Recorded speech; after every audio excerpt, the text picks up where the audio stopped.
Good morning, students. Welcome to class 11th, Microeconomics. We are doing chapter number 6, cost or the concept of cost. बेटा हमारा chapter 6 चल रहा था cost का या द कॉन्सेप्ट ऑफ कॉस्ट, जिसमें हमने प्रीवियस क्लास में मार्जिनल कॉस्ट बताया था, उसका शेड्यूल बनाया था और उससे रिलेटेड उसका कर्व भी बनाया था. What is marginal cost? क्या थी मार्जिनल कॉस्ट? जब हम एडिशनल आउटपुट को प्रोड्यूस करते हैं, आउटपुट की एडिशनल यूनिट को प्रोड्यूस करते हैं, तो जो एडिशनल कॉस्ट इनकर होती है, that additional expenditure is known as marginal cost. So marginal cost refers to the addition या change in total expenditure when an additional unit of output is being produced. जब हम output की एक और additional unit को produce करते हैं तो टोटल कॉस्ट में जो भी चेंज आता है that cost is known as marginal cost. Marginal cost कैसी होती है बेटा? पहले कम होती है फिर इंक्रीज होती है. मतलब इनिशियल स्टेजेस में जब हम आउटपुट को ज्यादा करते हैं, आउटपुट की यूनिट को ज्यादा प्रोड्यूस करते हैं तो कॉस्ट कम यूटिलाइज होती है, एडिशनल कॉस्ट कम लगती है क्योंकि रिटर्न्स इंक्रीजिंग आते हैं. धीरे धीरे जैसे आउटपुट बढ़ता जाता है उसके बाद डिमिनिशिंग रिटर्न्स हो जाते हैं जिसकी वजह से एडिशनल कॉस्ट ज्यादा हो जाती है. Now today we have the relationship between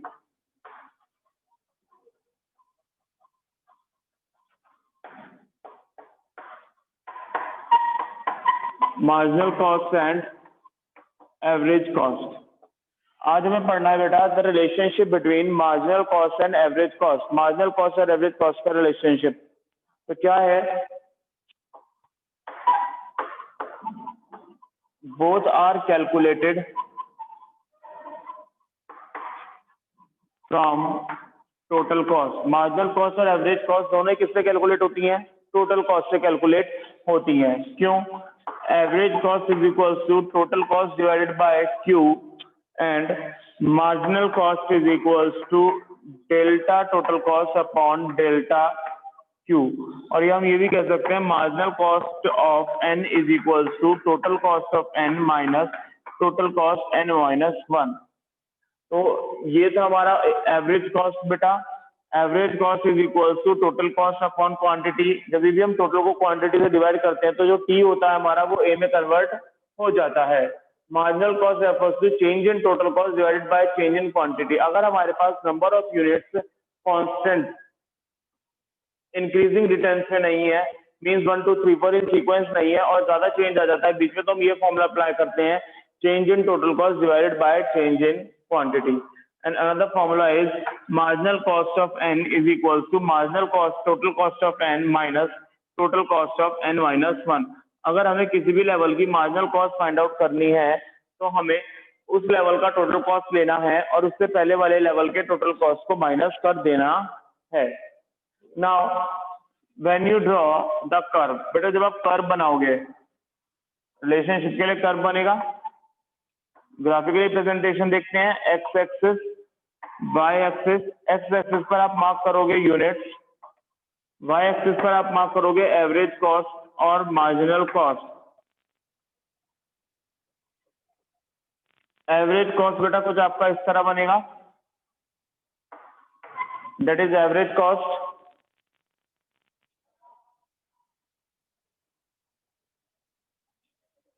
marginal cost आपका कुछ इस तरह से बनेगा और ये एवरेज कॉस्ट को ऐसे कट करता हुआ जाएगा.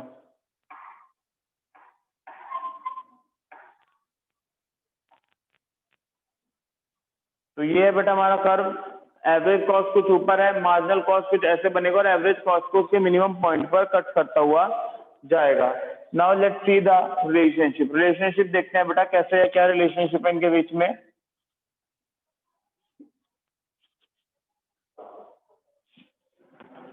First is both average cost and marginal cost curve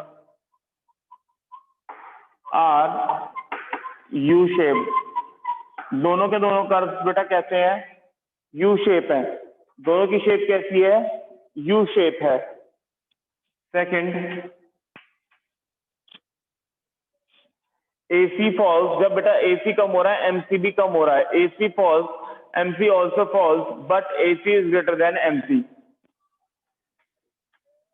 AC falls MC also falls, but AC is greater than MC. AC बड़ा होगा किससे? MC से. Then MC rises, AC also rises. MC rise करेगा, AC भी rise करेगा, but अब MC बड़ा हुआ किससे? AC से. AC rises, MC also rises, but MC is greater than AC. Then fourth, बेटा एक पॉइंट ऐसा भी है जहां पर ये दोनों इक्वल हैं. AC is equals to MC. AC is equals to MC. कहां पे? When AC is at its minimum. When AC is at its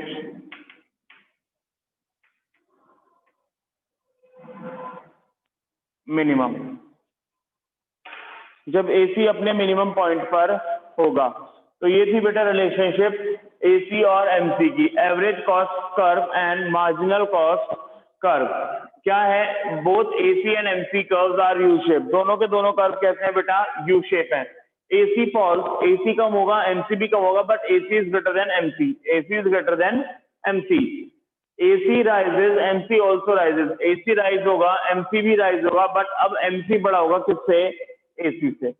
AC is equals to MC means average cost is equals to marginal cost when AC is at its minimum. जहां पर AC अपने सबसे कम level पर होगा, सबसे minimum सबसे छोटा होगा, उस लेवल पर मार्जिनल कॉस्ट से इंटरसेक्ट करता हुआ जाएगा. इसे आप बेटा शेड्यूल की हेल्प से भी बना सकते हो. जो आपने शेड्यूल बनाया है अर्लियर टोटल कॉस्ट का, टोटल कॉस्ट की हेल्प से आप मार्जिनल कॉस्ट कैलकुलेट कर सकते हो और उसी से आप एवरेज कॉस्ट कैलकुलेट कर सकते हो. और उस शेड्यूल की हेल्प से जब इसे ग्राफिंग पे प्लॉटिंग करोगे तो एग्जैक्टली सिमिलरिटी में ऐसा ही कर्व शो होगा. ऐसा ही कर्व बनेगा जिसमें आपको सेम रिलेशनशिप देखने के लिए मिलेगी. ये जो कर्व हमने बनाए हैं विदाउट शेड्यूल है, शेड्यूल के बिना है. तो अगर आप शेड्यूल से बनाकर देखोगे तो आपको एग्जैक्टली सिमिलर ऐसा ही कुछ देखने के लिए मिलेगा.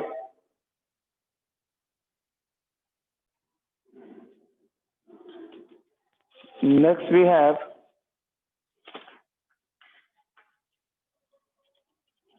relationship between total cost and marginal cost.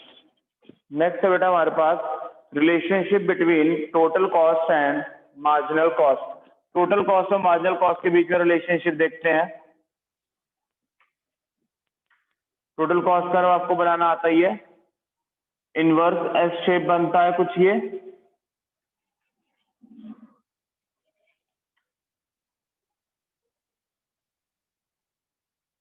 Marginal cost बेटा कुछ आपका इस तरह बनता है.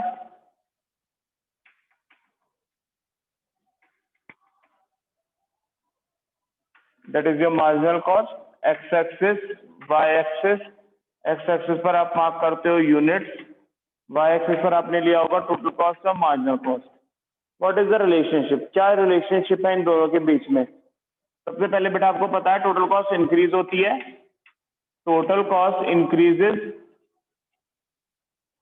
एट, कैसे रेट से इंक्रीज होगी बेटा? डिमिनिशिंग रेट से, क्योंकि मार्जिनल कॉस्ट सबसे पहले कम होती है.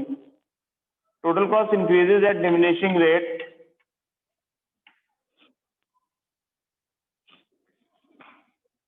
When marginal cost decreases. जब तक मार्जिनल कॉस्ट डिक्रीज होती रहती है. डिक्रीज क्यों होती है बेटा marginal cost? Additional cost decrease इसलिए होती है क्योंकि सबसे पहले हमें रिटर्न्स कैसे मिलते हैं? हमें रिटर्न्स इंक्रीजिंग रिटर्न्स मिलते हैं. मींस थोड़ी सी भी कॉस्ट बढ़ाने से आउटपुट ज्यादा प्रोड्यूस होने लगता है. Second, total cost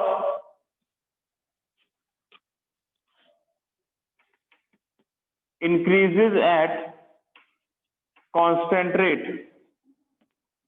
total cost constant rate से इंक्रीज होती है. Total cost increases at constant rate when marginal cost is constant.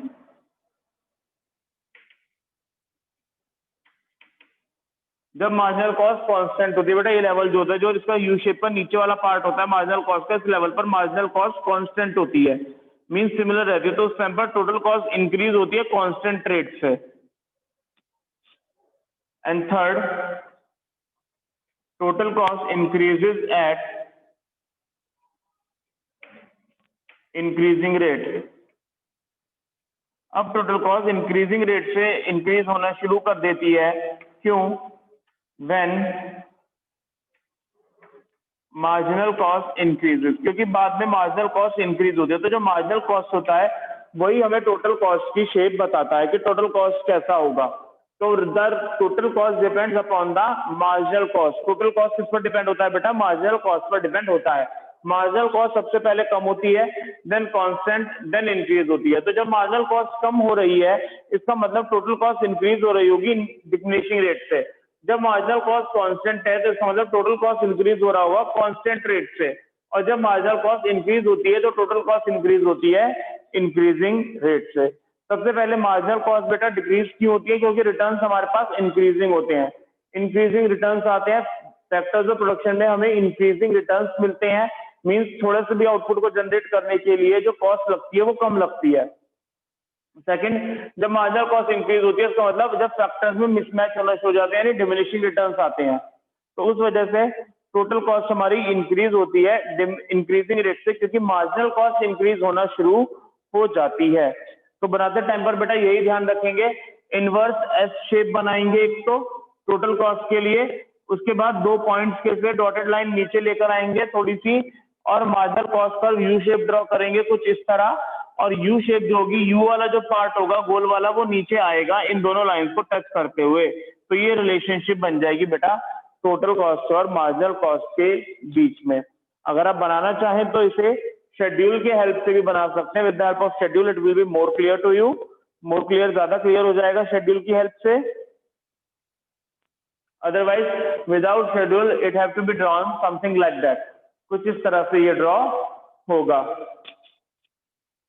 अगर आप बनाना चाहें बेटा तो इसे अलग अलग भी बना सकते हैं, एक कर पे आप टोटल कॉस्ट बना सकते हैं नीचे, और दूसरे कर पे आप मार्जिनल कॉस्ट बना सकते हैं रिलेशनशिप शो करने के लिए। Next is relationship between average cost, average variable cost and marginal cost. Next है बेटा हमारे पास relationship between average cost, average variable cost और मार्जिनल कॉस्ट। देखो बेटा कैसे बनाएंगे। एवरेज कॉस्ट सबसे बड़ा है, क्योंकि average cost is the summation of average variable cost plus average fixed cost. तो इसे बनाने का बेटा एक तरीका होता है, एक्स एक्सिस वाई एक्सिस पर मार्क करेंगे, एक्स एक्सिस पर आप मार्क करोगे यूनिट, वाई एक्सिस पर आप मार्क करोगे average cost, average variable cost और मार्जिनल कॉस्ट। आपको बेटा तीन लाइंस ड्रॉ करनी है, 1 2 एंड 3। तीनों लाइन जब आप ड्रॉ करेंगे तो देखेंगे तीनों लाइंस एक दूसरे से बड़ी होती चली जा रही है, तीनों लाइंस एक दूसरे से बड़ी हैं। तो 1 2 एंड 3। सबसे पहले आप 1 वाली लाइन को टच करते हुए कर्व बनाएंगे, that is average cost. Then फिर आप एक दूसरी लाइन को टच करते हुए कर्व बनाएंगे, एवरेज वेरिएबल कॉस्ट, कुछ इस तरह से बनेगा ये, और ये धीरे धीरे इसके पास जाता जाएगा एवरेज वेरिएबल। ये ध्यान रखेंगे बेटा कि ये धीरे धीरे इसके पास जाएगा।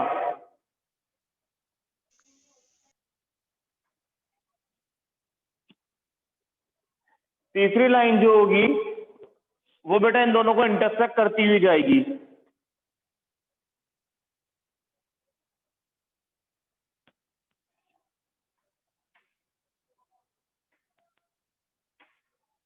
That is your marginal cost. तीसरा कुछ ऐसे बनेगा,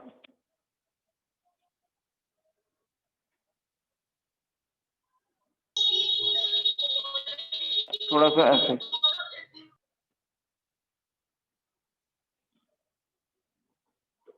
तो ये तरीका है बेटा बनाने का। इसे हमें पता है एवरेज वेरिएबल कॉस्ट जो होता है वो इनिशियल स्टेजेस में एवरेज कॉस्ट से दूर होता है, क्योंकि एवरेज फिक्स कॉस्ट इसके पास होता है, क्योंकि एवरेज फिक्स कॉस्ट ज्यादा होती है इनिशियल स्टेजेस में और एवरेज वेरिएबल कम होती है। धीरे धीरे एवरेज फिक्स कॉस्ट कम होती चली जाती है, एवरेज वेरिएबल इसके पास आती चली जाती है क्योंकि वो बढ़ती चली जाती है। इसलिए तो ये था बेटा the difference between average cost, average variable cost and marginal cost. एक बार और देखते हैं।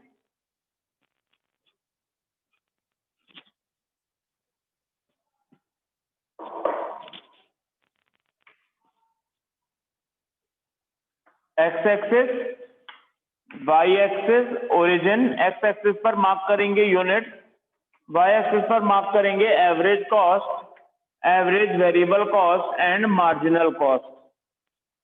सबसे पहले बेटा एवरेज कॉस्ट बनाएंगे U shape, something like that, average cost, फिर एवरेज वेरिएबल बनाएंगे, इसका यू पहली बन जाएगा कहीं और धीरे धीरे इसके पास जाता जाएगा एवरेज वेरिएबल कॉस्ट। देन अब बनाएंगे मार्जिनल, इसका यू इससे भी पहले होगा और ये इनके लोअर पॉइंट को टच करता हुआ जाएगा, दैट इज मार्जिनल कॉस्ट। तो आपका कुछ इस तरह से बनेगा ये।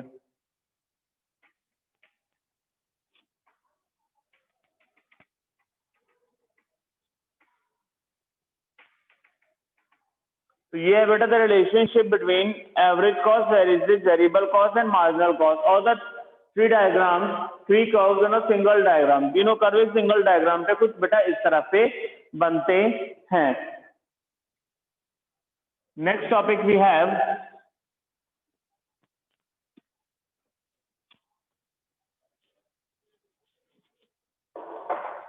Time element in cost.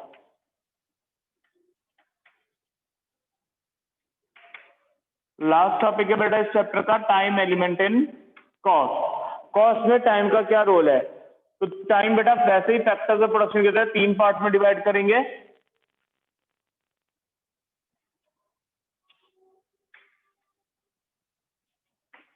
Very short period,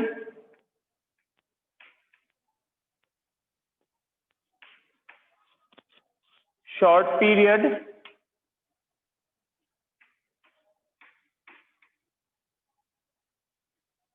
and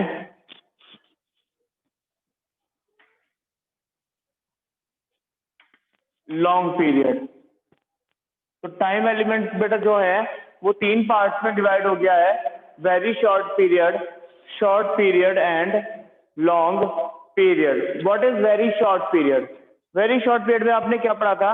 very short period में हमने पढ़ा था कि under very short time period neither fixed and nor variable factors can be changed। दोनों में से किसी भी तरह के फैक्टर चेंज नहीं होते। तो इसका मतलब the fixed cost and variable cost are not recovered, वो रिकवर नहीं हो पाती, फर्म उन कॉस्ट को रिकवर्ड नहीं कर पाती। तो वेरी शॉर्ट पीरियड में क्या होगा?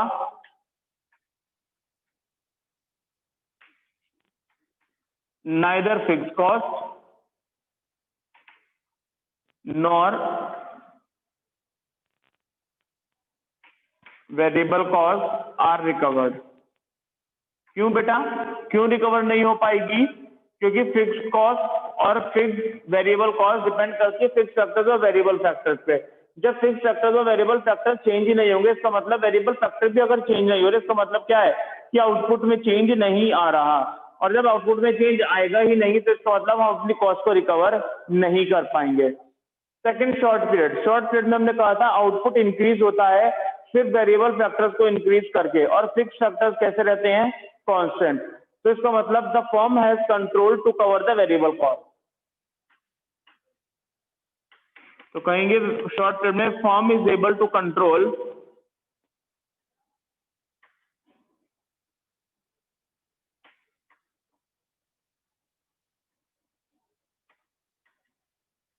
Variable cost. Firm variable cost को कवर करने में एबल होती है, क्यों? क्योंकि आउटपुट जो हमारा इंक्रीज होता है वो वेरिएबल फैक्टर्स को इंक्रीज करके चेंज होता है। फिक्स फैक्टर में तो कोई चेंज आ नहीं रहा, वेरिएबल फैक्टर इंक्रीज हो रहे हैं, इसका मतलब वेरिएबल फैक्टर चेंज हो रहे हैं, तो फर्म वेरिएबल फैक्टर को रिकवर करने में हेल्पफुल होती है। लॉन्ग पीरियड, अगर बात करें बेटा लॉन्ग पीरियड की, तो लॉन्ग पीरियड में आउटपुट जो इंक्रीज होता है वो सभी फैक्टर्स को इंक्रीज करके होता है, बोथ फिक्स्ड एंड वेरिएबल। तो इसका मतलब जब सारे के सारे फैक्टर्स वेरिएबल हो जाते हैं तो the firm has control over all the cost.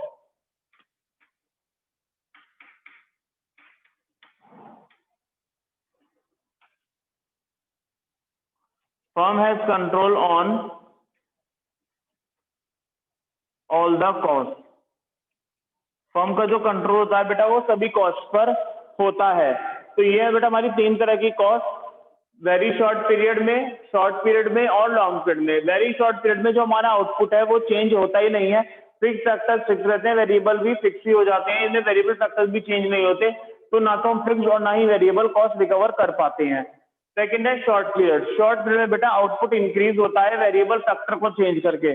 जब वेरिएबल फैक्टर चेंज होता है तो इसका मतलब वेरिएबल कॉस्ट रिकवर होती है।